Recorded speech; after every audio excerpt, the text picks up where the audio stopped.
یاد رکھو، چناؤ کے بعد بچوں کی طرح نہیں رونا.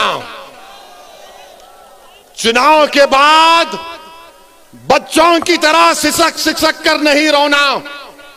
ہم تو روتے ہیں اپنے رب کے سامنے ہاتھ اٹھا کر. ہم ان ظالموں کے سامنے اپنی بے بسی کا اظہار نہیں کرتے.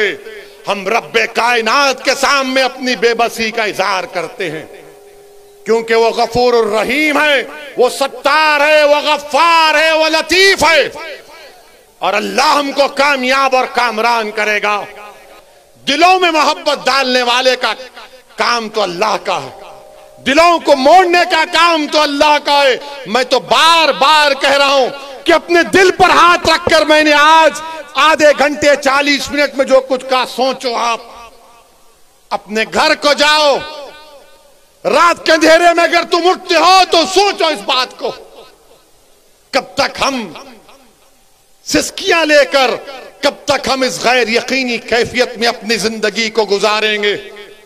بھارت کی جمہوریت، امبیڈکر کا بنا ہوا سمویدھان ہم کو اس بات کی اجازت دیتا ہے کہ ہم سیاست میں اپنے نیتا کو اپنی حصہ داری کی بات کریں، حصہ داری کے حصہ لیں، اور اپنی قیادت کو، سیاسی لیڈرشپ کو بنائیں.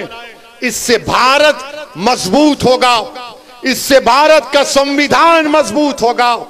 یہی چند گزارشات میں آپ تک کہنے کے لیے آیا ہوں.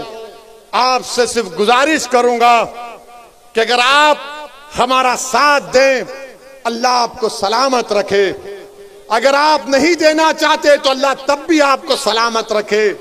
مگر میری اس بات کو یاد رکھو، میری اس بات کو یاد رکھو کہ کہیں 60 سال کے بعد کوئی ایک اور دیوانہ آ کر میری زبان میں ان آنے والے بچوں سے نہ کہہ دے جو کل بوڑھے ہو جائیں گے کہ تم کو تمہارا حصہ نہیں ملا.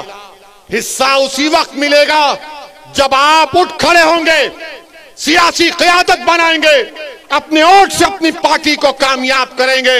جس طرح ٹھاکروں نے یوگی کو مان لیا، جس طرح پچھڑا ورگ نے مودی کو اپنا لیا، جس طرح دلتوں نے آج بہن جی اور چندر شیکھر آزاد کو اپنا نیتا مانتے ہیں.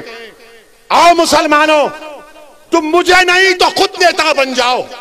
میں تمہارے ساتھ ٹھہرنے کے لیے تیار ہوں. یہ 60 سال سے ہم پر الزام لگ رہا ہے، کبھی آتنکواد کا، کبھی فرقہ پرستی کا، کبھی پولیس کو مارنے کا، تو کبھی کسی اور